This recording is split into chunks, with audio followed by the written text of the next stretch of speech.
First of all, thank you for coming today. The Spokane County Regional Drug Task Force received a great honor.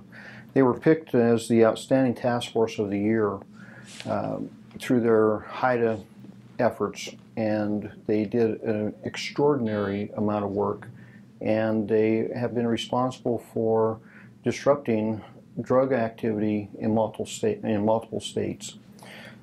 My concern about the task force right now, though, is despite the great work that they're doing, we have over the last few years combined the drug task force and the gang task force now into one task force. That is the only gang and drug suppression unit that the Spokane County Sheriff's Office has now, is the combined gang and drug task force. Without funding from the county, that task force is at jeopardy of being shut down in June. The city of the Valley, the city of Spokane, and our federal partners have all committed to keeping the task force funded. Our county funding is at jeopardy because of budgetary issues. Again, this is the only drug and gang enforcement effort that Spokane County has. We don't have any others because over the last 7 years we have lost 34 deputies because of budget cuts. This puts an extreme pressure on every other aspect of the agency to handle these crimes. Our property crimes units are now multi-tasked. They're doing everything from major crimes all the way down through property crimes to include drug crimes. So it is my hope that the Board of County Commissioners and I will be able to find a way to make sure that this funding maintains. John, would you like to talk a little bit about specifically the case at hand? I'm assuming you guys will want my name and title and spell it. It's Lieutenant John Nowels.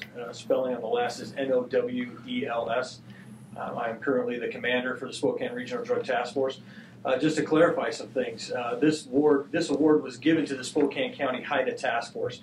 Members of the Spokane County HIDTA Task Force include members of the Spokane Regional Drug Task Force and members of the Spokane DEA Task Force.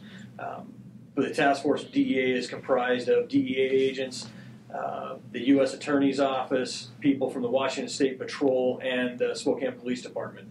Spokane Regional Drug Task Force is comprised of members of the Washington State Patrol, the Spokane County Sheriff's Office, Spokane Valley Police Department, the Spokane County Prosecuting Office, and the Spokane Police Department, if I didn't mention them before. So back in 2011, 2012, the Spokane Resident Office for the DEA became aware and identified a large drug trafficking organization operating in Spokane. It was a distribution of prescription pills, specifically OxyContin, and other narcotics as well. Through a multi-year investigation that involved the Spokane DEA office and Spokane Regional Drug Task Force, they were able to identify this group, go up on a Title III wire intercept, and identify and ultimately prosecute 57 so far 57 defendants, which at the time was the largest number of indictments handed down in the Eastern District of Washington. Mr. Ormsby, you could probably speak. Still is to this day. And so far, 57 defendants have either pled guilty or been found guilty at trial of either drug trafficking or conspiracy to distribute charges, sometimes multiple charges depending on the defendant. It's my understanding there are 5 people still outstanding that haven't been tried or have not been taken into custody yet and may remain at large. So as a result of this effort, you'll see in the press release it shows that crime was reduced down in the LA area. This comprised gang members from both in Spokane and in Los Angeles. And we were able to reduce crime in Los Angeles and here in Spokane. We were able to affect the drug distribution routes and the price of narcotics here. And as a result of this, the ONDCP and HIDTA, which stands for High Intensity Drug Trafficking Area, they submitted this task force for an award for the work they did, and we were notified earlier this year that we would be receiving that award. The members of these task forces will be heading to Washington, D.C. on February 5th to receive that award in D.C. So we can't overemphasize the work that was done here, both by the officers involved, the U.S. Attorney's Office, and all of our partners in this case. We've had multiple cases that we have done in the last several years with the members who make up what is now the Spokane Regional Safe Streets Task Force. They are an invaluable asset to our community, the work they do. In a recent case done by our gang unit, which is now part of this, we solved multiple homicides here in the city of Spokane and in Spokane County and other violent crimes. So we need to do everything we can to maintain funding for this task force. Thank you, John. I can't emphasize the importance of these task forces enough. In 2006, we formed the Spokane Regional Gang Task Force. Since that time, violent crime is at its lowest rates in 20 years. The work that these task forces have done with our partners, to include our federal partners, U.S. Attorney's Office, we have almost on an every 18-month basis conducted some of the largest law enforcement operations in eastern Washington history. My goal is to make sure that Spokane does not gain a reputation as some of our other communities in eastern Washington. The Tri-Cities is known as a hub for gangs and for drugs. My goal is to make sure that our community never gets that title. We have a great community. We have kept it safe. My goal is to make sure it stays safe. I just need to make sure that we receive the funding to ensure that this work continues. Without that funding, this work could end in June. Any questions? How do you do that? It's a conversation with the Board of County Commissioners and to make sure that we set a priority for our community. It's been almost 7 years since the collapse of the economy.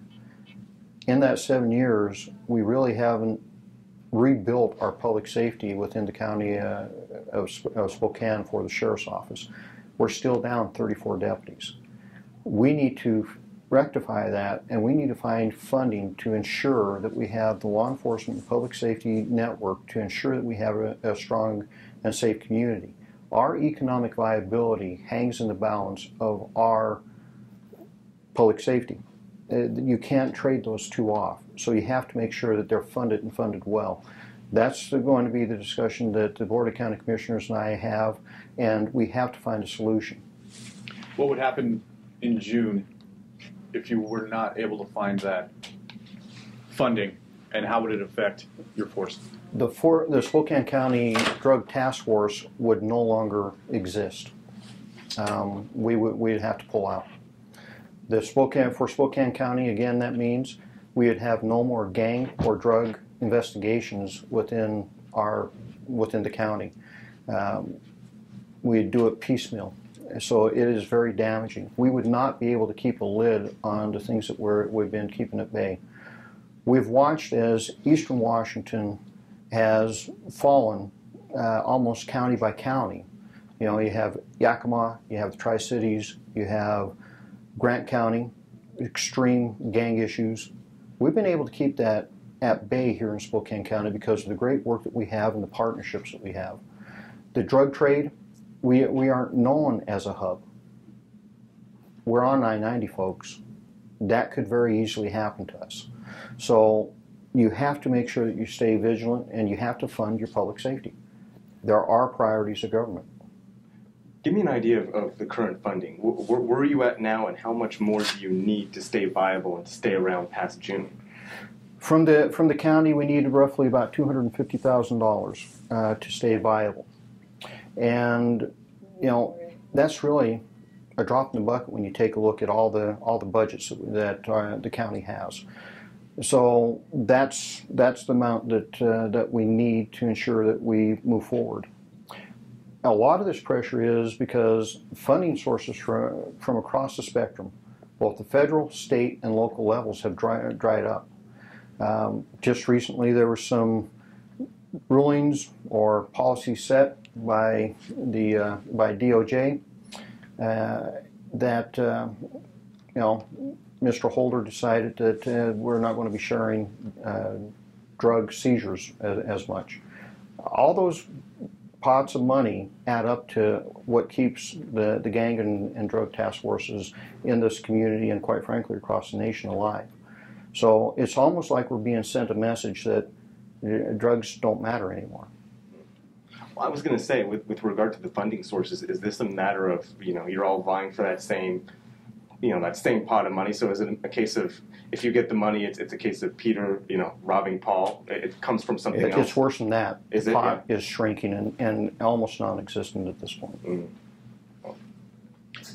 In a perfect world, what would you like to see happen? And number two, where would that money come from? In a perfect world, what I'd like to see happen is that despite the fact that we work fairly well together in this region, I think there are areas that we could really partner even more, combine assets. We will not survive as a community without these partnerships. This whole reason we're having an award today is because of the partnerships across the region. All the partners from the state, local, and federal level have made this happen. The bottom line is public safety funding has to be prioritized. Right now there's 0.2% sales tax for public safety in and of itself. People have heard me talk about this for the last 7 years. This has to be a discussion regionally, and are we going to fund law enforcement in our community? Our law enforcement is not funded to the level, especially in Spokane County, on the county side, of our comparables. So those are discussions that have to be had, and we need to make sure that we keep this community safe. You cannot continue to cut your public safety and have population increase and expect that we're going to be able to handle all the pressures that we're facing. I know that you get some money, I believe, from drug seizures, but it's my understanding that that's really a drop in the bucket, and that Very much so. And it takes. Am I correct to say that it takes years and years to process that money? I mean, it doesn't just, as soon as you get a hold of drugs, it's not just like boom, you have the money right then and there. At times it can take up to 3 to 4 years to get it through all the system. It's not something that, okay, I seize $1 million today, tomorrow they cut me a check for a portion of that. It's hearing after hearing after hearing, and it drags out to up to 2 to 3 years. So how much money have you gotten from drug seizures? I mean, has it been pretty much stable? You'd have to qualify that one for me. Has the amount of money that you've gotten from seizing drugs, has that remained consistent in the last few years, or it's gone down? By how much would you say? I couldn't give you that number off the top of my head. We can do the research and hand it to you here shortly, but it has gone down. And part of the reason it's gone down is we don't have the number of people working in those arenas anymore.